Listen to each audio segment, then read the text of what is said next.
ఎవరైనా కైలాస జలం తెస్తే దాన్ని పుచ్చుకోండి, మీ కుటుంబంతో పంచుకోండి. కైలాస జలం అంటే ఒకటేమిటంటే అది కరుగుతున్న మంచు, స్వచ్ఛమైనది. ఇది దేన్నైనా తాకే ముందు సరిగ్గా అక్కడ ఉన్నదే మంచు కరగ్గా వచ్చిన నీరు. ఇంకో విషయం, ఎప్పటినుంచో అది ఆ పర్వతం మీదుంది, ఆ పవిత్ర పర్వతం మీదుంది. నీటికి జ్ఞాపకశక్తి ఉంటుంది తెలుసా. దీనివల్లనే మనం మన దేవాలయాల్లో తీర్థం అనేదాన్ని ఏర్పరచుకున్నాం. తీర్థం తీసుకున్నారా?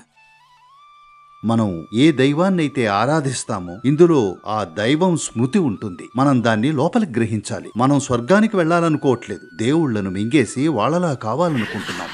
అవును, ఇదే మన స్వభావం. మనది కేవలం దేవునికై పైకి చూసే సంస్కృతి కాదు, మనం వాళ్లలా కావాలనుకుంటాం. అదే మన ఆకాంక్ష. ఇదంతా దానికోసమే.